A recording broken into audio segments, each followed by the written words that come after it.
உலகத்தை காண கதைகளின் உலகம் சேனலுடன் இணைந்திருங்கள். இன்னைக்கு நம்ம பார்க்க போற கதையோட பேரு 6 அன்னப்பறவைகள். வாங்க கதைக்குள்ள போகலாம்.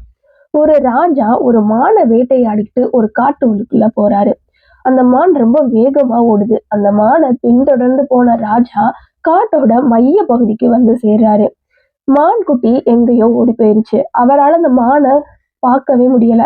சரி, காட்டோட மைய பகுதியில இருந்து ராஜா சரி தன்னோட அரண்மனைக்கு திரும்பலான்னு வழி தேடும் போது பல மணி நேரமா தேடுறாரு. அவருக்கு வழி தெரியவே இல்லை. எங்க சுத்தினாலும் அந்த மைய பகுதிக்கே வந்து வந்து அடைகிறாரு.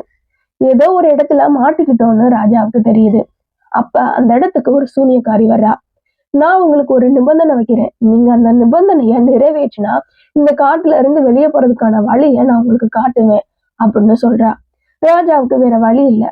நம்ம நிபந்தனைக்கு ஒத்துக்கிட்டே தான் ஆகணும். இல்லைன்னா அந்த காட்டுக்குள்ளேயே செத்து மடிய வேண்டியதான் அப்படின்னு நினைச்சு நிபந்தனைக்கு ஒத்துக்கிறாரு. அந்த நிபந்தனை என்னன்னா, தன்னோட மகளை திருமணம் செஞ்சுக்கிறணும் அப்படின்னு அந்த சூனியக்காரி சொல்றா. ராஜாவும் ஒத்துக்கிறாரு.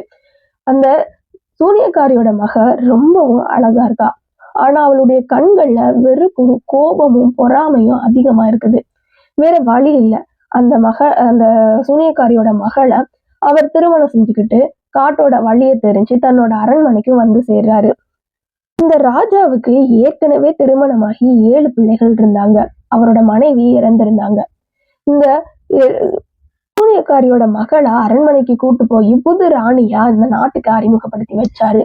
ஆனா அவருக்கு ஒரு பயம். தன்னோட பிள்ளைகளுக்கு இவனால ஏதாவது ஆயிருமோ அப்படின்னு சொல்ற பயம் அதிகமா இருந்துச்சு.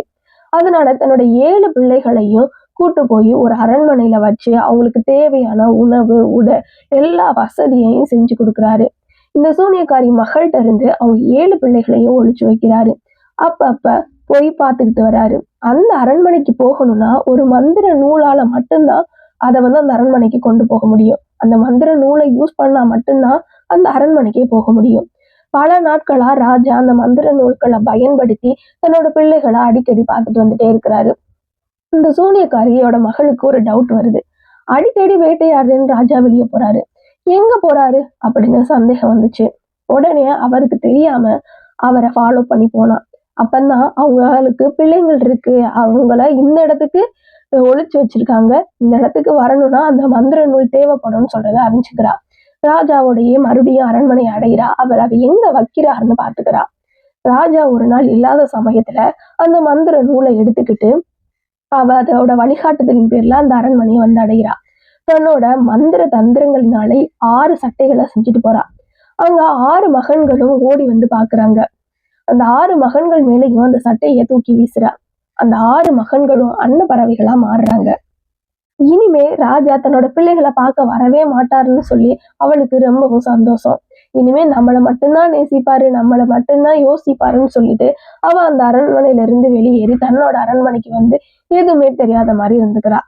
ஆனா அவளுக்கு தெரியாத ஒண்ணு, ராஜாவுக்கு 7 பிள்ளைங்கள், ஒரு மகளும் இருந்தா. அந்த மகள் அந்த இடத்துல என்ன நடக்குதுன்னு எல்லாத்தையும் ஒளிஞ்சிருந்து பார்த்துட்டே இருந்தா. தன்னோட 6 அண்ணன்களும் அன்ன பறவைகளா மாறினதை பார்த்து பயந்தாலும் அவங்க அண்ணனை தேடி காட்டுகளுக்கு போனா. அப்ப ஒரு குடிசையில 6 படுக்கைகள் இருக்கிறத பாக்குறா. இந்த இடத்துல கண்டிப்பா நம்ம அண்ணன்மார்கள் வருவாங்கன்னு நினைச்சு அந்த இடத்துல வெயிட் பண்றா. அவன் நினைச்ச மாதிரியே சாயங்கால நேரத்துல 6 அன்னப்பறவைகளும் அந்த இடத்துல வந்து மனுஷனா மாறுறாங்க. அந்த அன்னப்பறவைகள் 15 நிமிஷம் மட்டும் ஒரு குறிப்பிட்ட டயத்துல மனுஷனா மாறுவாங்க. அப்ப அவங்க அண்ணன்மார்களை கட்டி பிடிச்சு இவ ரொம்பவும் அழுகிறா. இந்த சாபத்திலிருந்து விடுதலையாக நம்ம என்ன பண்ணணும் உங்களுக்கு தெரியுமா அப்படின்னு சொல்லி அழுகிறா.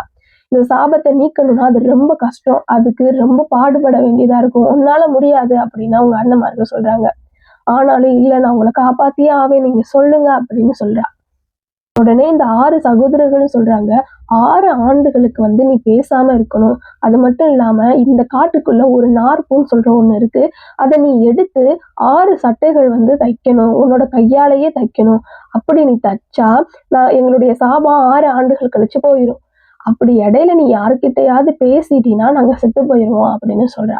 உடனே சரின்னு சொல்லி ஒரு பெரிய மரத்து மேல ஏறி அவ அந்த நார் சட்டைகளை நார் பூக்களை எடுத்துட்டு போய் சட்டையை தைக்க ஆரம்பிக்கிறா. அப்ப அந்த இடத்துல ஒரு இளவரசர் வர்றாரு. இவ ஒரு மரத்து மேல உட்கார்ந்து நாற்பூக்களை வச்சு சட்டை தச்சுக்கிட்டே இருக்கும்போது அந்த இளவரசர் அவரை பார்த்து அவளோட அழகுல மயங்குறாரு. ஏன் நீ இங்க இருக்க, இந்த காட்டுக்குள்ள நீ ஒரு ஆளா இருக்க, வழி தப்பி வந்துட்டியா அப்படின்னு பல கேள்விகளை அடிக்கிறாரு. ஆனா அவ எதுவுமே சொல்லாம அமைதியா அந்த சட்டையை தச்சுக்கிட்டே இருக்காரு. வா, நான் உன்னை கூட்டிட்டு போறேன்னு அவளை அந்த இடத்துல இருந்து பாதுகாப்பா தன்னோட அரண்மனைக்கு கூட்டு போறாரு. அவளை ரொம்ப பிடிச்சதுனால அந்த இளவரசர் திருமணமும் செஞ்சுக்கிறாரு. ஆனா இந்த இளவரசரோட அம்மாவுக்கு இது சுத்தமா பிடிக்கல. ஏன்னா அவ பேசாம இருக்கிறனால இவ ஒரு சூனியக்காரியா இருப்பாளோ அப்படின்னு அவங்க நினைக்கிறாங்க. அதனால தன்னோட மகனோட திருமணத்தை பிடிக்கலைனாலும் அது அவன் கட்டாயமா நான் பண்ணியே ஆவேன்னு சொன்னனால திருமணத்தையும் நடத்தி வைக்கிறாங்க. ஆனா இவன் முகத்திரையை கிழிச்சே ஆகணும்னு இளவரசோட அம்மா காத்துட்டு இருக்காங்க. இப்படியே 2 ஆண்டுகள் ஓடுது. அவங்களுக்கு ஒரு அழகான குழந்தையும் பிறக்குது. அந்த குழந்தைய இளவரசனோட அம்மா எடுத்து ஒளிச்சு வச்சுட்டு இவ அந்த குழந்தைய தின்னுட்டா அப்படின்னு இவ மேல பழிய போடுறாங்க. இவ தூங்கிக்கிட்டு இருக்கிற சமயத்துல கோழி ரத்தத்தை கொண்டுட்டு வந்து அவளுடைய வாயிலெல்லாம் அரைக்கி இவ குழந்தைய தின்னுட்டா, இவ ஒரு சூனியக்காரி அப்படின்னு அந்த அரண்மனையில உள்ள எல்லாத்தையும் சொல்றாங்க. இளவரசர் விசாரிக்கிறாரு. இவரால பேச முடியல. இவளுக்கு தெரியுது இளவரசரோட அம்மா தான் அந்த குழந்தைய வந்து எடுத்துட்டு போய் ஒரு இடத்துல சேஃப்டியா வச்சு வளர்க்குறாங்கன்னு தெரியுது. ஆனா அவளால சொல்ல முடியல. ஏன்னா சொன்னா தன்னோட சகோதரர்கள் இறந்துருவாங்கன்னு பயந்துட்டு எதுவுமே சொல்லாம இருக்கா. மறு ஆண்டு இன்னொரு குழந்தை பிறக்குது. அப்பவும் இளவரசரோட அம்மாவான ராணி அதே மாதிரி பண்றா. அப்பவும் அவளால ஒண்ணும் பண்ண முடியல. இளவரசரும் பொறுத்து போறாரு. மறுபடியும் ஒரு குழந்தை பிறக்குது. அதுதான் 6வது ஆண்டு. அவ யார்கிட்டயும் அதுவரை பேசல. 6வது ஆண்டு அந்த குழந்தை இறந்த பின்னாடி இளவரசருக்கு ரொம்ப கோவம் வந்துருக்கு. எத்தனை குழந்தைய ஒரு தாயால எப்படி கொல்ல முடியும் அப்படின்னு சொல்லி ரொம்ப இது பண்ணி இவளை வந்து இவளுக்கு ஒரு தண்டனை கொடுக்காங்க. தூக்கு தண்டனை கொடுக்குறாங்க. இதுக்கு மேல நல பொறுத்துக்க முடியாது அப்படின்னு. 6 ஆண்டு முடிய போது இவ அழுதுட்டே அந்த சட்டைகளை வந்து தச்சு முடிக்கிறா. 6 சட்டைகளையும் தச்சு முடிச்சிட்டா. 6 சட்டைகளையும் தச்சு முடிச்ச உடனே அந்த கடைசி நாள்ல இவளுக்கு தூக்கு தண்டனைக்கு கொண்டுட்டு போகப்படுறா. கொஞ்ச நேரத்திலேயே இந்த 6 அன்னப்பறவைகளும் பறந்து வந்து அந்த இடத்துல மனுஷனா மாறுறாங்க. அப்பதான் அவங்க சொல்றாங்க, என்னோட சகோதரி நிரபராதி. இவ எங்களுக்காக தான் இந்த 6 ஆண்டுகள் பேசாம நாற்பூக்களை கொண்டு இந்த சட்டைகளை செஞ்சுக்கிட்டு இருந்தா. இதனால எங்களோட சாபம் நீங்கிருச்சு அப்படின்னு எல்லார் முன்னாடியும் சொல்றாங்க. அப்ப இளவரசர் கேக்குறாரு, அதெல்லாம் கரெக்டு தான். உங்களுக்காக அவ பேசாம இருந்தா, நார்ச்சத்து பூக்களை கொண்டு சட்டைகள் தச்சா, இதெல்லாம் நாங்க ஒத்துக்கிறோம். ஆனா அந்த குழந்தைகள் என்ன பண்ணுச்சு, இவ பெற்ற குழந்தைகள் 3ஐயும் கொல்ல காரணம் என்ன அப்படின்னு இளவரசர் கேக்குறாரு. அப்பதான் அவ வாயை திறந்து சொல்றா, நான் வந்து 6 ஆண்டுகளும் பேசக்கூடாது. அப்படி பேசினா என்னோட சகோதரர்கள் இறந்துருவாங்கன்னு சொல்லி தானே பேசாம இருந்தேன். நம்மளோட 3 குழந்தைகளும் சாகல. உங்க அம்மா தான் அந்த 3 குழந்தைகளையும் கொண்டுட்டு போய் ஒரு இடத்துல வளர்க்குறாங்க.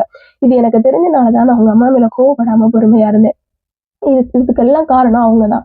நம்ம 2 பேரையும் பிரிக்கணும்னு நினைச்சேன். அவங்க என் மேல இவ்வளவு பழிகளை போட்டாங்க அப்படின்னு சொல்றாங்க. உடனே இளவரசருக்கு கோவம் வந்துடுது. உடனே தன்னோட தாய ஆயுள் முழுவதும் சிறை பிடிக்கிறாரு. அந்த இடத்துல இருந்து வெளியவே வரக்கூடாது. நீங்க ரொம்ப கெட்டவங்க, ரொம்ப தீமையா யோசிக்கிறீங்க அப்படின்னு சொல்லி சிறை பிடிச்சு வச்சிடுறாரு. அதுக்கப்புறமா அந்த இளவரசரும் இளவரசியும் ரொம்ப சந்தோஷமா வாழ்றாங்க. இந்த 7 சகோதரர்களும் சந்தோஷமா வாழ்றாங்க. அவங்க இந்த 6 ஆண்டுகள் கழிச்சு தன்னோட தகப்பனை பாக்குறதுக்காக தன்னோட அரண்மனைக்கும் போறாங்க. அங்க நடந்ததெல்லாம் சொல்லி இளவரசி இவ்வளவு கஷ்டப்பட்டதையும் அவங்களோட சகோதரர்கள் 7 பேரும் அன்னப்பறவையா இருந்ததையும் சொல்றாங்க. உடனே ராஜா தன்னோட பிள்ளைகள் காணாம போனதுக்கும் இப்படிலாம் கஷ்டப்பட்டதுக்கும் இந்த சூனியக்காரியோட மகதான் காரணம்னு சொல்லி அவளை தூக்கு தண்டனைக்கு ஒப்பு கொடுக்குறாரு. அவளை செத்து போயிடுறா. அவ்வளவுதான் கதை. இதே மாதிரி நாளைக்கு ஒரு ஸ்டோரியை பார்க்கலாம். ஸ்டோரி பிடிச்சிருந்தா லைக் பண்ணுங்க, கமெண்ட் பண்ணுங்க. இந்த கதை உங்களுக்கு பிடித்திருந்தால் லைக் பண்ணுங்க, சப்ஸ்கிரைப் பண்ணுங்க, எல்லாருக்கும் ஷேர் பண்ணுங்க. Thank you for watching. We will see in the next video.